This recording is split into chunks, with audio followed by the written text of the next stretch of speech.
Basically, 5, another thing that I really liked that actually took my mind off how I was feeling or in that dark hole that I was in was actually watching flames. No, I did not touch the flames, but I liked watching them. It was something about it, watching like a fire in a fireplace or a candle, and just watching that flame flicker. It absorbed me, kind of like the nectarine. It took my mind off everything. I, for some reason, just got so absorbed in it, and I would just sit on my bed and just watch this candle. And, you know, obviously, when there was a time that I was kind of suicidal, we wouldn't have an actual candle. We would just have kind of those LED flickery light ones. So, you know, there's all sorts of different kind of things you can do. But, you know, for example, candle, I would just look at the flame, and something about it is just so soothing.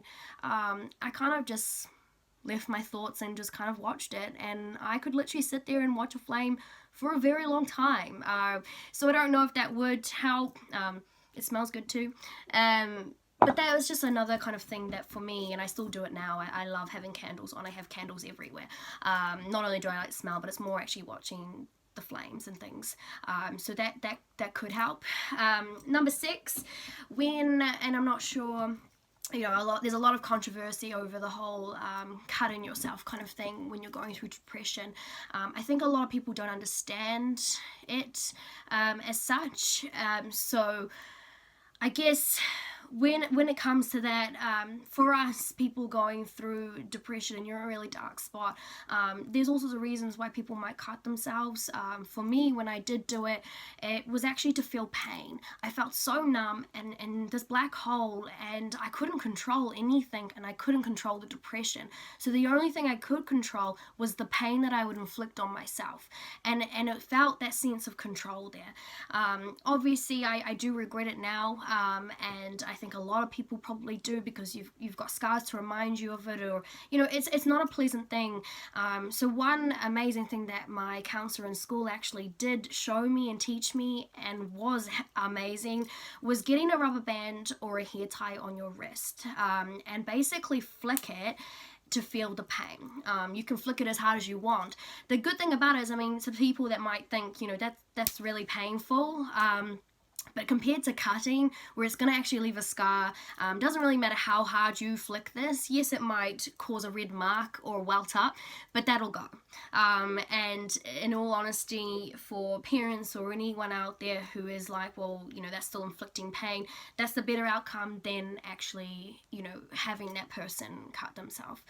So for me, it actually was a good replacement when I was at school, and you got that urge to do it, and I really wanted to do it, or even at home. I did do my best to always replace it with the rubber band or hair tie and flick it. And I would sometimes just sit there flicking it for 10 minutes or however long. One, it can be a bit of bringing you back to reality as well, but it's a bit of that feeling that pain, and it does hurt. You know, the harder you do it, it really does hurt. So, you know, no, I'm not saying it's always gonna work.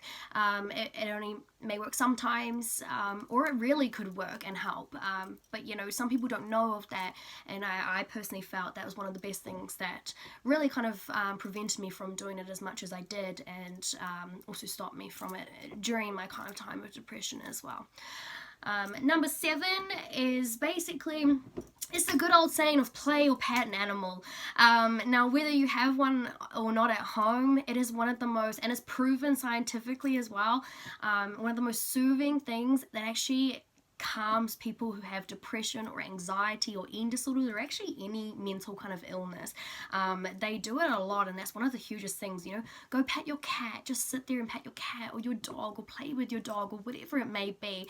And, you know, at that time I did have a cat, so he was like my best friend. I'd talk to him, I would pet him, and it was also a comfort thing. There was someone that you could talk to that didn't talk back, or tell you what to do, how you should or shouldn't feel, or just made you feel loved. But yeah, it is a really awesome thing if you can have an animal to pet or play with, or just go visit someone with an animal, or go to a farm or a zoo or anything.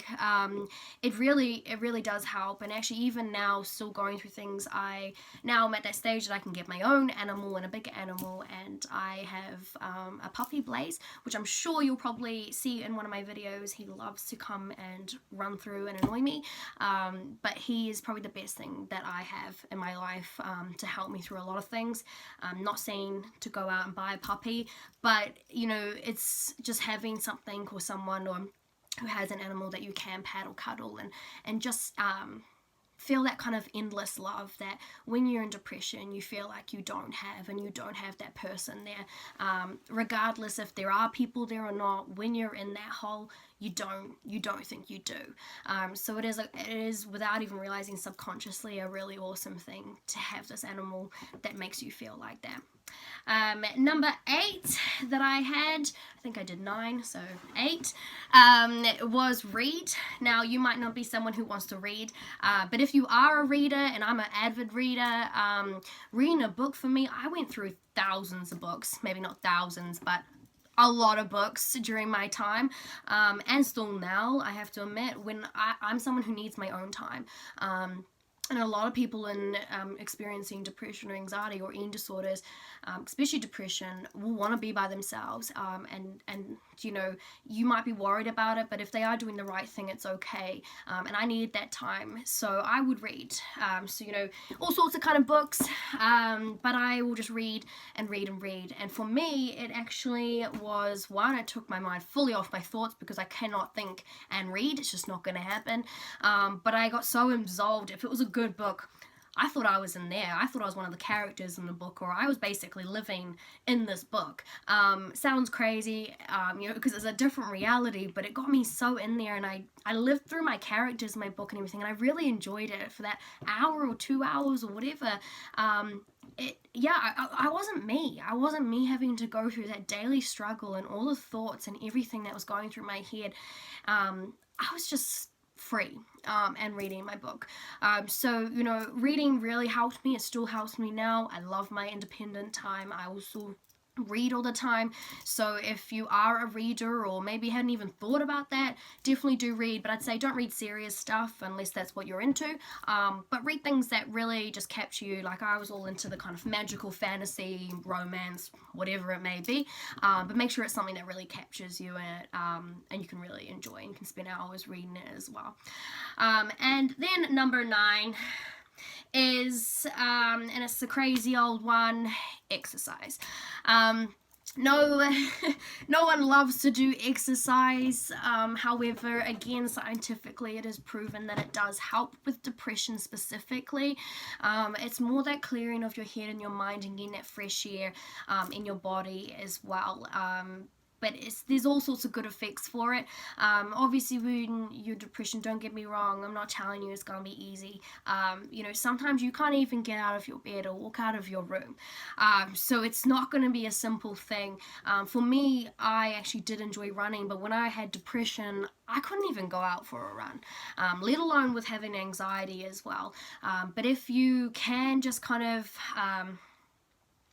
even just go for a walk, step outside your door, just get some fresh air, go for a walk with someone, go to a park, go to the beach, whatever it is, that fresh air and just that tiny bit of exercise, whatever it may be, is a really good thing, and it's good to get in a routine of it. I struggled with it, and I would have to sometimes only do one day a week, but that one day, I have to be honest, was one of my better days. So the day that I did actually go for a run or a walk or whatever I did do outside, it was one of my better days. And in the journal, that I would write in, I still was going through everything I was going through, but I was feeling a little bit stronger, just a little bit more clear-headed.